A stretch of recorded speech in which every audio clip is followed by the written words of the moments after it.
prolongeant cette position-là, on va prier. On va prier.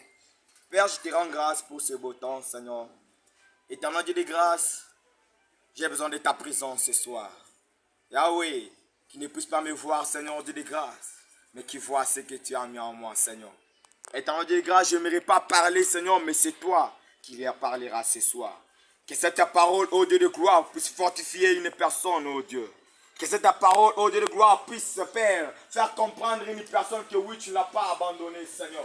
Que cette parole puisse rappeler une personne, Seigneur, des promesses que tu as faites pour nous, Seigneur, Dieu de grâce. Afin que nous soyons encouragés. Même si les problèmes viendront, même si la maladie viendra, Seigneur, éternel Dieu de grâce, que nous gardons, Seigneur, notre foi. Que nous gardons notre foi en toi, Seigneur. Sois béni, sois exalté. Dans le nom puissant de Jésus, que nous avons ainsi prié. Amen. Amen. Alléluia. Amen. Alors, je bénis le Seigneur pour ce grand privilège qu'il nous donne encore ce soir. Et j'essaierai aussi de dire merci au ministère Évangile Génération Gédéon pour cette marque de confiance envers nous vraiment. Alors, merci aussi pour votre présence. Ce soir, je ne serai pas trop long, je serai trop bref, parce que nous avons autre chose à faire. Alors, je vous demanderai vraiment, vous qui êtes derrière, avancez, laissez les chaises aux retardataires. Les chaises derrière là, laissez ça aux retardataires. Il y a une chaise devant vous, vite, avancez. Comme ça, nous allons avancer. On ne doit pas attendre les retardataires. On ne va pas entendre. S'il vous plaît, exécutez quand même. Il y a des chaises ici. Il y a des chaises ici. Si mon frère pouvait monter, mon frère monter aussi. Mon frère encore là-bas, s'il vous plaît, accélérez, on doit aller vite. On n'a pas le temps, Le temps nous fait défaut. Vraiment, merci pour votre obéissance. Nous sommes en train de parler sur un grand thème qui s'intitule « Si Dieu est pour nous, qui sera contre nous ?» C'est vraiment notre grand thème du mois. L'homme de Dieu a parlé du vendredi, il a parlé sur l'attachement en Dieu. Il a parlé vraiment, nous étions vraiment bénis. Et il a développé, il a beaucoup parlé sur si Dieu est pour nous, qui sera contre nous. Il a parlé sur l'attachement en Dieu. Il dit que lorsqu'on s'attache à Dieu, et Dieu aussi s'attache à nous. Et quand les problèmes viennent, les problèmes ne peuvent pas nous atteindre pourquoi? Parce que nous sommes attachés à Dieu. Et quand nous sommes attachés à Dieu, Dieu aussi est attaché à nous. Et quand les problèmes viennent, les problèmes ne peuvent pas nous atteindre. Pourquoi? Parce que Dieu est attaché à nous. Amen. Amen. Mais ce soir, nous sommes toujours dans notre grand temps, mais j'ai un sous-temps qui s'intitule Dieu est pour nous un Dieu de délivrance. Alléluia. Amen. Est-ce que tu peux dire à ton voisin que Dieu est pour nous un Dieu de délivrance? Dieu est pour nous un Dieu de délivrance. Dieu est pour nous un Dieu de délivrance. Est-ce que tu peux applaudir? Alléluia. Sans plus tarder, nous ouvrons nos Bibles. Vous qui avez la Bible, ouvrons nos Bibles. Nous allons lire Exode chapitre 14, versets 13 à 16. Exode 14, 13 à 16. On dit. Moïse répondit au peuple, ne craignez rien, restez en place, regardez la délivrance que l'Éternel va vous accorder en ce jour. Car les Égyptiens que vous voyez aujourd'hui, vous ne les verrez plus jamais. L'Éternel combattra pour vous, et vous gardez silence. Et l'Éternel dit, l'Éternel combattra pour vous, et vous gardez le silence. L'Éternel dit à Moïse, pourquoi ces cris? Parle aux enfants d'Israël et qu'ils marchent.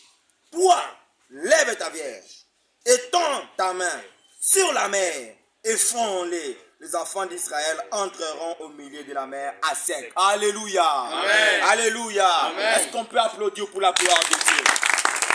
Ici, Dieu est en train de parler à Moïse.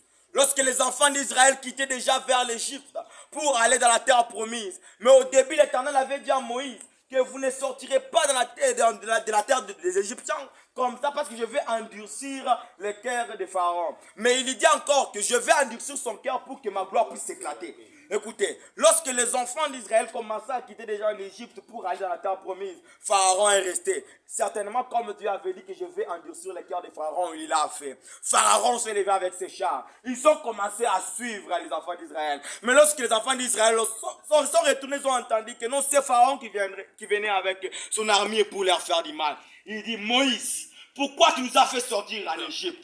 Mais là-bas, on pouvait quand même nous enterrer. Malgré que nous étions dans l'esclavagisme, mais quand même on mangeait. on pouvait boire. Mais aujourd'hui, là, on va nous exterminer dans le désert. Comment on va nous enterrer? Moïse ne pouvait rien dire ou ne pouvait rien donner aux enfants d'Israël. Il n'avait pas la solution à leur donner. Mais il y avait la solution dans le ciel. C'était l'Éternel lui-même qui devait leur donner la solution. Amen. Mais écoutez une chose. Les enfants d'Israël se mis à crier. Moïse, Moïse, nous allons mourir. L'Éternel dans le ciel entendit les cris. Il dit, Moïse, pourquoi ces cris? Moïse, dis au peuple d'Israël. Je vais dire à une personne, ce n'est plus toi qui vas combattre, mais c'est l'Éternel qui va combattre pour toi. Non, je ne pense pas ça. Je dis que tu ne vas plus combattre, c'est l'Éternel qui va combattre pour toi. Parce que Dieu est pour nous. Et parce qu'il est avec nous, nous on ne va plus combattre, mais c'est l'Éternel qui va combattre pour nous. Alléluia. Amen. Est-ce que je suis clair? Amen. Est-ce qu'une personne m'écoute ce soir? Ouais. Je suis en train de dire que toi tu ne vas plus combattre, mais c'est l'Éternel qui va combattre à ta place. Amen. Parce que les enfants d'Israël se sont mis à crier, Moïse, nous allons mourir. L'Éternel dit, dis aux enfants d'Israël qui gardent silence. Qui gardent silence. Parce que ce n'est plus eux qui vont combattre, mais c'est Dieu. C'est moi-même qui va combattre à leur place. Et Dieu demande à Moïse, qu'as-tu à la main? Pose à ton voisin, qu'as-tu à la main? Qu'as-tu à la main? Qu'est-ce que tu as? Lorsque Dieu t'appellera pour te dire, mon frère Isaac, oui, tu es un berger par exemple. Tu es en train de conduire le troupeau de Dieu et Dieu te demande, mon frère Isaac, qu'as-tu à la main? Tu vas répondre quoi? J'aimerais vous dire une chose. Nous devons avoir une position en Jésus-Christ. Est-ce que vous m'écoutez? Nous devons avoir une position. Parce que lorsque nous avons une position, quand Dieu vient nous poser la question, mon frère, qu'est-ce que tu as? Je dis, Seigneur, j'ai avec moi la prière. Vous comprenez? Quand je dis j'ai avec moi la prière, j'ai avec moi la parole. Amen. Parce qu'à travers cette parole, c'est par là que l'Éternel va entrer. Non. J'étais en train de dire que quand j'ai la parole, l'Éternel va se saisir de... je vais dire quoi? Va s'en servir de ma parole pour opérer des miracles. Amen. Je vais dire une chose. Dieu ne fait pas avec les paresseux, mais aussi avec ceux-là qui sont. Amen. Parce qu'une personne va écouter. Dieu ne travaille pas avec ceux-là qui n'ont rien. Amen. Donc il faut avoir quelque chose. Si tu veux que Dieu puisse entrer dans ta vie, opérer avec toi, soit tu as la vie de prière, soit tu as la parole. Parce que c'est à travers ta parole que Dieu va entrer. Dieu va t'utiliser. Il va te dire, mon frère, dis à cet arbre de quitter. Tu dis pas ta parole, et l'arbre se quitte. Parce que tu as la parole. Mais quand tu n'as pas la parole, l'Éternel manquera quoi faire. Il gardera aussi silence. Il va te regarder avec les yeux. Mon frère, ma sœur, il faut avoir la position en Dieu. Il faut avoir quelque chose à la main. Moïse avait une verre. Mais toi, tu as quoi ce soir? Qu'est-ce que